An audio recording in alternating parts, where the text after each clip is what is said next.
The Marquess of Devon heard of the death of his former mistress while sitting in his club sipping brandy. When the young pup, who was having a good time spreading the news, blurted it out to him, Devon's hands fisted on his glass. His heart took a quick thump, and then he was surprised at the sense of relief that flooded him, followed by shame at not feeling more than that. He nodded at offered condolences as he left the club and headed for home. Not that the townhouse in Mayfair was more of a refuge than one of his clubs.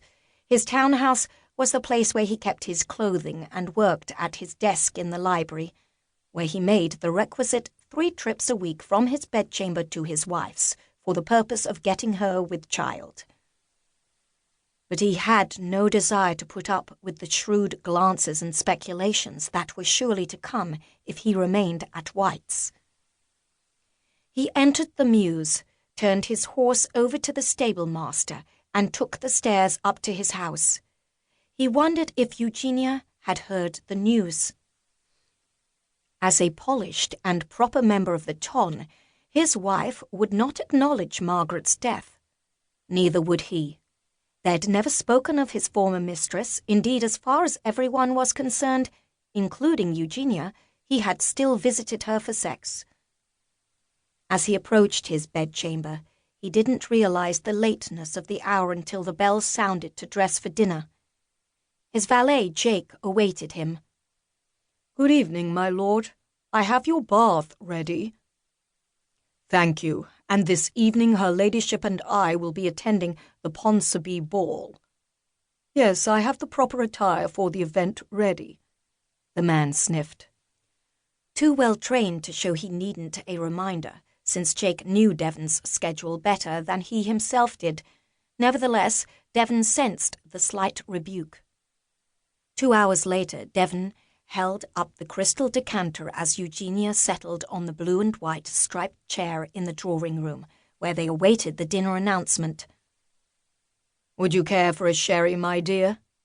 "Yes, thank you, my lord."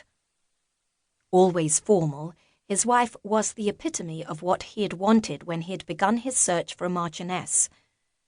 Tonight she wore a gown of pale blue shot through with silver. Her golden blonde hair was pulled back into a chignon at her nape. No dangling curls brought softness to her features as she regarded him with ice-blue eyes. He handed her the glass and sat across from her, sipping a brandy. "Are you looking forward to the ball tonight?" A slight hesitation caught his notice. Odd. Eugenia never hesitated. "Yes, indeed I am." Had she already heard of Margaret's death, and was concerned about gossip? No, his wife never noticed nor participated in gossip. The door to the drawing-room opened, and Bellows entered, stiff as was his usual demeanour. Bowing slightly, he said, "I apologize for the interruption, my lady." Eugenia smiled up at him, despite the fact that Devon had never seen his butler smile back. "Yes, Bellows, what is it?" "The upstairs maid, Susan, has requested an audience. I told her to speak with the housekeeper, but she insisted on speaking with you. She indicated she would wait all evening if necessary."